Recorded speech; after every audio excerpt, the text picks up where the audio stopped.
नमस्कार, जोहार, वेलकम। सबका स्वागत है इस particular episode of gender studies की क्लास में। और ये बहुत ही इम्पॉर्टेंट टॉपिक है, मेरे लिए तो बहुत ही इंटरेस्टिंग टॉपिक है। और चूँकि बहुत सारी ऐसी मान्यताएं हमारे समाज में हैं जिसको लेकर के हम लोग चलते आ रहे हैं और उसको ब्रेक करने की कभी भी ज़रूरत महसूस नहीं हुई, लेकिन पढ़ाई लिखाई के माध्यम से ही हम कुछ चीज़ों को, जो रूढ़िवादिता है, उसको तोड़ने की कोशिश करते हैं। तो आखिर ये रूढ़िवादिता है क्या? किस तरह की रूढ़िवादिता की बात मैं कर रही हूँ वो है कि ये जेंडर हम देखते हैं अपने समाज में, मेल एंड फीमेल, क्या ये जीव वैज्ञानिक है? मतलब प्रकृति ने जो दिया उसी के अकॉर्डिंग हमें रोल मिले हैं, या फिर ये समाज बनाता है? तो ये दो तरह की अवधारणाएं जो है ना, वो हमारे समाज में फैली हुई हैं। तो ये दोनों अवधारणाओं में क्या एग्जैक्टली है? क्या सच में समाज बना रहा है हमें, हम जैसे हैं, या फिर हमारा शरीर जो प्राकृतिक रूप से हमें प्राप्त होता है अपने माता पिता से, उसकी वजह से हम ऐसे हैं? तो चलिए बात करते हैं और देखते हैं कि क्या टर्मिनोलॉजी इसको दिया गया है। तो दो टर्मिनोलॉजी दी गई है। एक टर्मिनोलॉजी है जो ये बताती है कि जेंडर सामाजिक सांस्कृतिक निर्मित है। जेंडर जो है वो समाज और संस्कृति के द्वारा बनाया जाता है। और दूसरा जो कॉन्सेप्ट है वो ये कहता है कि ये जैविक नियतिवाद है, मतलब जीव विज्ञानिक, मतलब हमारा जो शारीरिक रचना है उसकी वजह से पर्टिकुलर जेंडर बना है। ठीक है, तो ये दो कॉन्सेप्ट है। पहला क्या है कि gender is a socio cultural construct. दूसरा कहता है नहीं, जेंडर की जो परफॉर्मेंसेस होते हैं, स्त्रियां जिस तरह से चलती फिरती हैं या बोलती हैं, या आदमी जिस तरह से बोलते चलते फिरते हैं, वो उनके बायोलॉजी डिटरमाइन करता है, मतलब बायोलॉजिकल डिटरमिनिज्म। तो इसको हम लोग को थोड़ा समझना है। तो सबसे पहले समझेंगे कि ये जैविक नियतिवाद जो है वो क्या है। ठीक है, जैविक नियतिवाद ये किस शब्द का हिंदी है? ये है बायोलॉजिकल डिटरमिनिज्म का हिंदी रूपांतरण है। तो बायोलॉजिकल डिटरमिनिज्म कहता है कि हमारा व्यवहार, हमारा चलना फिरना, उठना बैठना, खाना पीना, नौकरी करना या फिर देखना बोलना, सब कुछ हमारी आनुवांशिक सामग्री से निर्धारित होता है। मतलब जेनेटिक मटेरियल जो है हमारा, जो डीएनए है, उससे निर्धारित होता है। ठीक है, मतलब हम अगर समाज में देखेंगे कि मेल और फीमेल इन दोनों का जो व्यवहार है वो कैसे निर्धारित होता है? तो आनुवांशिक सामग्री यानी कि जेनेटिक मटेरियल से। और हमारे पास अपनी कोई इच्छा नहीं है, हम अपने मन को सोच के विचार करके कुछ नहीं करते हैं। जो हमारा शरीर हमसे करवाता है हम वही करते हैं। मतलब हमारा शरीर हमें कहता है जोर से बोलने के लिए, तो हम लोग जोर से बोलते हैं, और स्त्री का शरीर कहता है कि तुम धीरे बोलो, तो हम धीरे बोलते हैं। तो ये जो बात है ये कह रहा है जैविक नियतिवाद का फॉर्मूला या कॉन्सेप्ट। तो और ये भी कहता है कि जो स्वतंत्र इच्छा तो नहीं है, तो फिर क्या है? हमारे पास सब कुछ निर्धारित है, प्रीडेस्टिन्ड है कि हमें ऐसे चलना है, ऐसे बोलना है, ऐसे जीवन में आगे चलना है। और दूसरी बात फिर कि ये जो बायोलॉजिकल डिटरमिनिज्म है ये मानता है कि मानव व्यवहार, बुद्धिमत्ता, मतलब हमारा जो विजडम है, जो विट है, हमारी जो कैपेसिटी है, हमारे जो सामाजिक भूमिकाएं हैं, मतलब माँ, बहन, पिता या पुत्र या बेटा, ये सारी भूमिकाएं आनुवांशिक रूप से ही शारीरिक संरचना द्वारा निर्धारित होती है, न कि पर्यावरण या विकल्पों से। मतलब आपका शरीर ही आपको हर काम करने के लिए प्रेरित करता है, न कि आपका पर्यावरण। ठीक है, और ना ही आपके पास जो ऑप्शन है उसकी वजह से। आप शरीर से ही नियंत्रित हैं और आपके आसपास की चीज़ें आपको प्रभावित नहीं करती हैं। ये कहता है जैविक नियतिवाद। नियति का मतलब तो जानते हैं, वो नियति का मतलब होता है किस्मत। तो आप जिस तरह के जीव हैं उस तरह की जीव की होने की वजह से आपकी ये नियति हो गई है, आपकी यही किस्मत है। तो ये बात है बायोलॉजिकल डिटरमिनिज्म में। और ये यह भी मानता है कि नस्ल, रेस, लिंग, जेंडर और अन्य लक्षण जन्मजात, स्थिर और अपरिवर्तनीय होते हैं। मतलब कि आप जैसे पैदा हुए उसी के अकॉर्डिंग आप बिहेव करेंगे और कभी भी बदल नहीं सकता। लेकिन इसका बहुत ज़्यादा अच्छा एग्जाम्पल ये हम लोग देखते हैं कि जब कोई भी एक ग्रुप है, अगर उसे एक जगह, जिस जगह में वो रह रहा है, वहाँ अगर उसे बहुत सारी चीज़ें जो फंडामेंटल चीज़ें होती हैं जीने के लिए वो ज़रूरी नहीं है, तो वो दूसरी जगह जा कर के शिफ्ट होता है और फिर उसकी बहुत सारी चीज़ें, बहुत सारा उसका जो बिहेवियर है वो चेंज हो जाता है अकॉर्डिंग टू द डेस्टिनेशन। लेकिन ये कह रहा है कि नहीं, बायोलॉजी चेंज नहीं होती है, बायोलॉजी भी चेंज होती है। जैसे कि हम एक छोटा सा एग्जांपल लें, अगर कोई यूरोपियन कंट्री में रहने वाला आदमी जो कि जिसके शरीर में मेलानिन बहुत कम होगा, जो बहुत फेयर होगा, अगर उसकी जनरेशन यहाँ आके रहने लग गई, जो कि हमारा एशियन जो टेम्परामेंट है उसमें, टेम्परेचर उसमें, तो यहाँ धीरे धीरे उसका जो बायोलॉजी है वो चेंज हो जाएगा, उसका रंग धीरे धीरे डार्क होने लगेगा, जनरेशनल चेंज आ जाएगा, जो कि चार्ल्स डार्विन ने भी कहा था कि ये चेंज आता है। चार्ल्स डार्विन हो गए, फिर लेमार्क हो गए, तो ये चेंज आता है, तो बायोलॉजी भी चेंज होती है, स्किन कलर और आपके जो आंखें हैं, बहुत सारी चीज़ें चेंज हो जाती हैं। लेकिन जैविक नियतिवाद कहता है कि नहीं नहीं, ये चेंज नहीं होता है। और ये जैविक नियतिवाद की पढ़ाई हम लोग क्यों कर रहे हैं? क्योंकि यही फॉर्मूला ले करके कहा जाता है कि समाज में जो असमानता है ना, ये हमें जीव वैज्ञानिक असमानता पहले से ही प्रकृति ने ही दे दी है। तो जो असमानताएं हैं वो असमानताएं उसके जीव वैज्ञानिक लक्षणों के आधार पे हैं, तो ये ठीक है, न्याय संगत है, ये बात ये कहता है जैविक नियतिवाद। तो अब थोड़ा सा और इसको हम लोग देखेंगे कि इसकी जो मूल अवधारणा है वो क्या है। मूल अवधारणा है कि व्यक्ति का भाग्य उसके जीव विज्ञान यानी कि DNA से निर्धारित होता है। मैं क्या बनूंगी, आप लोग क्या बनेंगे, वो आपका DNA में लिखा हुआ है, ऐसा जैविक नियतिवाद मानता है। दूसरा एक इसका पर्सपेक्टिव है कि कुछ बायोलॉजिकल डिटर्मिनिस्ट जो हैं वो ये मानते हैं कि उनके जीन में ही क्राइम करने का कुछ सेटअप है, उसका जेनेटिक मटेरियल ही क्राइम करने के सेटअप से बना हुआ है। फॉर्मूला ही जेनेटिक मटेरियल जो है उसका फॉर्मूला क्रिमिनोलॉजी का फार्मूला दिया हुआ है उसमें, तो ये भी लोग मानते हैं। और इस तरह से क्या होता है कि एक समय ऐसा था और कुछ यूजेनिक्स एक मतलब स्ट्रीम है जिसमें ये सोचा जाता है कि जो ऐसे लोग हैं ना, जो ऐसे क्रिमिनल्स हैं, उनको अगर ख़त्म कर दिया जाए तो उनके जीन्स भी ख़त्म हो जाएंगे और हमारे संसार से क्राइम ख़त्म हो जाएगा। मतलब कि जीन्स ही रिस्पॉन्सिबल है उनके अपराधी होने का। तो मुझे ये बहुत डाउटफुल लगता है। हमारा पर्यावरण, हमारा समाज ज़्यादा होता है रिस्पॉन्सिबल किसी के अपराधी होने का, न कि जीन। लेकिन जैविक नियतिवाद ये मानता है कि उसके जीन में ही कुछ गड़बड़ी थी, इसी वजह से वो अपराधी हुआ, ठीक है ना। और फिर वही बात कि हम लोग जैसे ही सोचते हैं कि उसके एक्स क्रोमोसोम की वजह से वो लड़की है और इस वजह से उसको ये काम करने, XY है तो लड़का है, ये क्रोमोसोम की वजह से उसके ये काम करने हैं, और इसलिए हम लोग सोचते हैं हाँ ये तो बहुत नेचुरल है, दोनों में अंतर है इसलिए दोनों अलग है, इसलिए दोनों को अलग अलग अवसर मिलने चाहिए। तो ये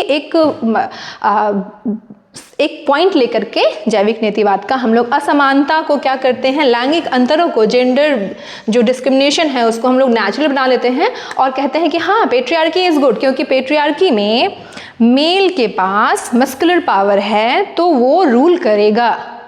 और मस्कुलर पावर कहाँ से आई है, उसके जेनेटिक मटेरियल से आई है। तो बहुत इजी है क्या बताना कि पुरुष पर प्रभुत्व या जो पेट्रियार्की है वो सही सिस्टम है, सही सोशल ऑर्गेनाइजेशन है, ठीक है। तो ये सारी चीज़ें हुई। इसके बाद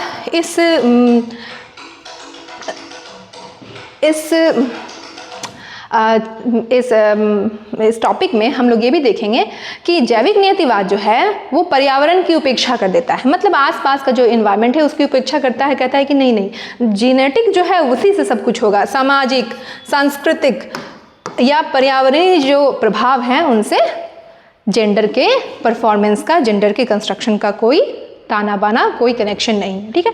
तो ये था जैविक नियतिवाद। अब हम लोग देखेंगे क्या कि हमारा सामाजिक निर्मिति क्या होती है। ओके, सो सामाजिक सांस्कृतिक निर्मिति। तो चूँकि हम लोग जेंडर पढ़ रहे हैं और हम पहले ही जेंडर कॉन्सेप्ट मैंने बताया था कि ये सोशियोलॉजिकल कॉन्सेप्ट है और समाज के मैकेनिज़्म को, मेल और फीमेल के मैकेनिज़्म को समझने के लिए पढ़ते हैं हम लोग इसे। तो सामाजिक सांस्कृतिक निर्मिति जो है ये भी एक समाज शास्त्रीय सिद्धांत है। किसकी निर्मिति? जेंडर की जेंडर एक सामाजिक सांस्कृतिक निर्मिति है और ये कॉन्सेप्ट जो है ये समाजशास्त्रीय सिद्धांत है, जिसके अनुसार हम ये जानते हैं कि हमारी वास्तविकता, मतलब हमारी reality, what we are, teacher, student, leader, doctor, professor या फिर लॉयर, इसको बनने के लिए प्राकृतिक ना होकर के ये हमारा सामाजिक अंतःक्रियाओं, कुछ साझा विश्वासों, शेयर्ड बिलीफ और भाषा के माध्यम से निर्मित होती है। मतलब हमारी वास्तविकता सिर्फ और सिर्फ हमारे जेनेटिक मटेरियल से नहीं, हमारे आसपास होने वाली घटनाओं से, आसपास होने वाले आसपास जो विश्वास है, जो समझ है, जो समाज है, वो इसे बनाता है, न कि खास लिंग या रीति रिवाज। ठीक है।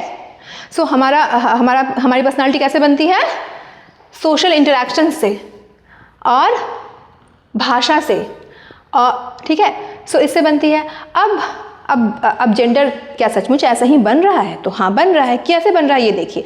हर एक संस्कृति में जो हम लोग मेल और फीमेल बच्चों को जो रेज करते हैं, बड़ा करते हैं, तो उनके जो भी मतलब व्यवहार है उनको हम लोग सिखाना शुरू करते हैं। क्या सिखाना शुरू करते हैं कि देखो तुम लड़के हो, तुम भाई हो, तुमको बहन की रक्षा करनी है, ये भी सिखाते हैं। अच्छा, लड़की है तो उसे घर का काम आना चाहिए, लड़का है तो उसे बाहर जो अफेयर्स होते हैं, मतलब जो भी मार्केटिंग होती है वो सब उसे करना आना चाहिए। ठीक है ना। तो ये सब चीज़ें जो कर रहे होते हैं, तो यही तो हम लोग जेंडर को फॉर्म कर रहे होते हैं। तो इसे ही कहा जाता है जेंडरिंग करना। ठीक है। तो ये कहाँ होता है? क्या ये जीन में हो गया होता है? जीन की वजह से, मतलब एक पर्टिकुलर जीन होने की वजह से क्या लड़का सब्जी लेने जा रहा है और लड़की घर में खाना पका रही है? नहीं, ये पितृसत्ता या फिर हम कहेंगे जो हमारा समाज है वो हमें एक सिखाता चला जाता है बचपन से ही।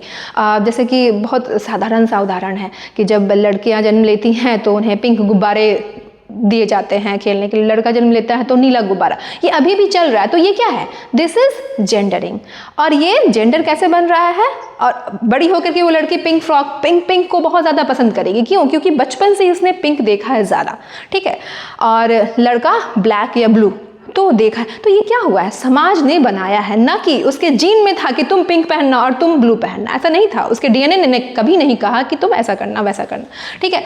सो ये तो बहुत ऑब्वियस हो गया, बहुत प्राकृतिक हो गया, बहुत आसानी से समझ में आने लगा कि कपड़े का निर्धारण जैसे ही शुरू हुआ वैसे ही समाज ने जेंडरिंग करना शुरू कर दिया, जेंडर का फॉर्मेशन करना शुरू कर दिया, और वो भी संस्कृति के आधार पे अलग अलग। ठीक है। तो संस्कृति अगर वेस्ट में जाएंगे हम तो वहाँ कलर का कॉम्बिनेशन कुछ अलग है, यहाँ हमारे ईस्ट में कलर कॉम्बिनेशन कुछ अलग है। वहाँ काले कपड़े पहनाए जाते हैं जब डेथ का सीन होता है, हमारे यहाँ उजले कपड़े पहनाए जाते हैं। तो ये सब कुछ, या फिर शादियों में, सबसे बड़ी बात शादियों में भी देख ले तो वहाँ उजले कपड़े होते हैं और हमारे यहाँ रंगीन लाल होता है। तो ये सारी चीज़ें भी क्या है? जेंडरिंग का ही हिस्सा है। और संस्कृति जहाँ बदलती है तो वहाँ जेंडर परफॉर्मेंस या जेंडर का जो रोल है वो भी चेंज होता है।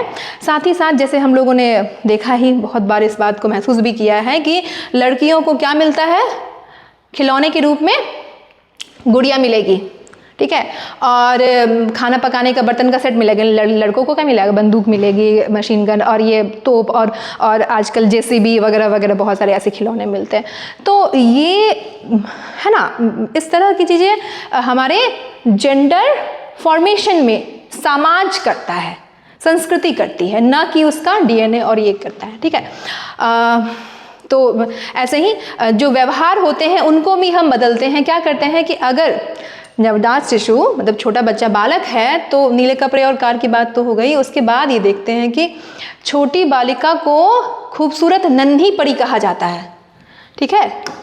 नन्ही परी मतलब वो बहुत कोमल है, उसे कोमल रहना है। जैसे ही हमने पहले कह दिया नन्ही परी उसके दिमाग में, या फिर जैसे जैसे वो बड़ी हो गई उसको लगेगा कि हाँ मुझे परी जैसा रहना है, मुझे परी जैसा पंख, ऐसे मतलब उसी तरह के रोल्स, वो उसी तरह के अपने आप को आइडेंटिटी वो क्रिएट करने लग जाती है और इस तरह उसका जेंडर हो जाता है। जबकि छोटे जो बच्चे होते हैं, लड़के बच्चे जो होते हैं, बालक जो होते हैं, उनको बहादुर कहा जाता है। तो ये कौन कर रहा है? डीएनए कर रहा है? नहीं ना। क्रोमोसोम कर रहा है? नहीं, समाज कर रहा है। और छोटा बालक क्या है? बहादुर है, मजबूत है, और उसे कहा जाता है रोना नहीं है, तुम लड़की हो क्या कि रोते हो, तो लड़की की तरह रो रहे हो। तो ये सारी जो बातें हैं ना, छोटी छोटी बातें, इसी से जेंडर फॉर्मेशन होता है। और जेंडर का परफॉर्मेंस फिर जब हम लोग बड़े हो जाते हैं तो करना शुरू कर देते हैं। लेकिन यहाँ पे एक बात है कि पर्टिकुलर, मतलब थोड़ी सी यहाँ पे जजमेंट करने की बात आती है कि क्या सिर्फ पर्यावरण या क्या सिर्फ डीएनए। तो ये दोनों मिल करके किसी पर्सनालिटी का क्या करते हैं? फॉर्मेशन करते हैं। तो हम लोग ये जानते हैं कि जीन और पर्यावरण दोनों की भूमिका होती है। ना ही सिर्फ डीएनए आपको बताता है कि आपको प्रोफेसर बनना है, और ना ही सिर्फ पर्यावरण आपको बताता है प्रोफेसर बनना है। ये दोनों मिल करके ऐसे सिचुएशन क्रिएट करते हैं जिससे कि आप अपने रोल को चुनते हैं, आप अपने रिस्पॉन्सिबिलिटीज को कैरी करने का डिसीजन लेते हैं, आपका जीन्स भी एंड आपका सामाजिक पर्यावरण भी। जैसे कि अगर आपके जीन्स में आपकी मस्कुलर ग्रोथ नहीं है बहुत ज़्यादा, तो आप कभी भी ऐसा काम नहीं चुनेंगे जिसमें आपको ज़्यादा फिजिकल वर्क करने की ज़रूरत पड़े। तो यहाँ डीएनए से भी आप क्या हुए, इन्फ्लुएंस हुए, और फिर देखेंगे कि आपका पर्यावरण आसपास क्या डिमांड कर रहा है, किस चीज़ की कमी है यहाँ पे। क्या आपको पढ़ने में मन लगता है और पढ़ करके आप आईएएस बनेंगे और अपने सिचुएशंस को, अपने सामाजिक जो रियलिटीज़ है उसको चेंज करना चाहेंगे, तो आपका आईएएस बनना आपके सिर्फ और सिर्फ डीएनए या सिर्फ और सिर्फ पर्यावरण से नहीं, दोनों के मिक्सचर से डिसाइड होता है। तो हम अंत में ये लिख सकते हैं कि मानव विकास जो होता है, हमारी जो वास्तविकता है, हमारा जो एवोल्यूशन है, उसमें जीन्स और पर्यावरण दोनों भूमिका निभाते हैं, और जीन ही भाग्य नहीं है। क्यों? क्योंकि समान जीनोटाइप मतलब सेम जेनेटिक मटेरियल के लोगों में भी भिन्न भिन्न लक्षण दिखाई देते हैं। Same genetic material, almost same, तो सेम है लेकिन दोनों अलग अलग परफॉर्म कर रहा है। क्यों? क्योंकि उसका समाज भी उसको इन्फ्लुएंस कर रहा है। सो ये मुझे लगता है कि काफ़ी मतलब अच्छा होगा आपके लिए अगर आप इसको फॉलो करते हैं, समझते हैं और सुनते हैं। और ये जो नोट्स हैं आपको मिल जाएंगे डिस्क्रिप्शन बॉक्स में। Thank you very much.